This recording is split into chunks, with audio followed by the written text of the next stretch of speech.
नमस्कार दोस्तों, आज हम लोग बात करेंगे रिफ्लेक्शन ऑफ लाइट, जो 10th का स्टार्टिंग चैप्टर है। तो रिफ्लेक्शन ऑफ लाइट समझने से पहले हमें समझना होगा light. What is light? Light क्या होता है?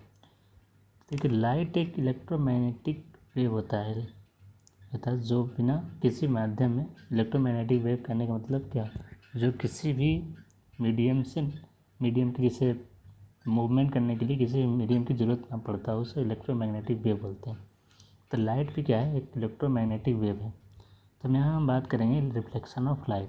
तो रिफ्लेक्शन ऑफ लाइट मतलब क्या हुआ कि लाइट का रिफ्लेक्शन, लाइट जिस तरफ से आ रहा हो और पुनः फिर कम्प्लीटली उसी तरफ रिटर्न हो जाए, उसे हम बोलते हैं रिफ्लेक्शन, यानी कि रिफ्लेक्ट हो जाना। देखिए, आप लिखा है व्हेन एनी लाइट रे falls on the boundary of two different mediums, then it bounce off in its own medium. This phenomenon is known as reflection of light. कहने का मतलब हुआ कि जब कोई लाइट रे किसी सरफेस पे पड़ता है, किसी बाउंड्री पर पड़ता है और वो लाइट रे उस मीडियम से होकर अपने ही ओर रिटर्न हो जाता है, तो उसे हम बोलते हैं रिफ्लेक्शन ऑफ लाइट। देखिए, मैं एग्जांपल देकर बता रहा हूँ। जैसे कि मान लिया कि देखिए ये क्या है, एक सरफेस है। जैसे यहाँ से एक लाइट रे आती है, जैसे लाइट रे है, यहाँ पे फॉल्स हुआ और ये पुनः अपनी ओर रिटर्न कर जाएगा, तो ये सब होता है रिफ्लेक्शन ऑफ लाइट।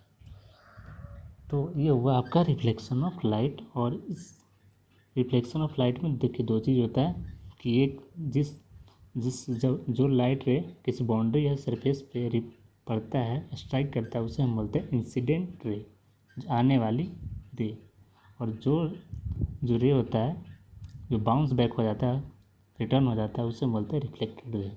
और बीच का जो है, यहाँ पे हम नॉर्मल एक ड्रॉ करते हैं, लाइन ड्रॉ करते हैं, उसे हम नॉर्मल बोलते हैं। तो ये हो गया आपका रिफ्लेक्शन ऑफ लाइट। देखिए एक बार फिर से हम डिफिनेशन में देखते हैं। तो देखते हैं कि when any light ray falls on a boundary of two different medium, then it's bounce back in on medium. This phenomena is known as reflection of light. तो वही मतलब हुआ कि जब किसी लाइट रे अपनी किसी सरफेस पे स्ट्राइक करता है और फिर अपनी ओर रिटर्न हो जाता है, तो उसे बोलते हैं रिफ्लेक्शन ऑफ लाइट। तो आई होप आप लोग समझ गए हैं कि रिफ्लेक्शन ऑफ लाइट क्या है और लाइट क्या है। Thank you.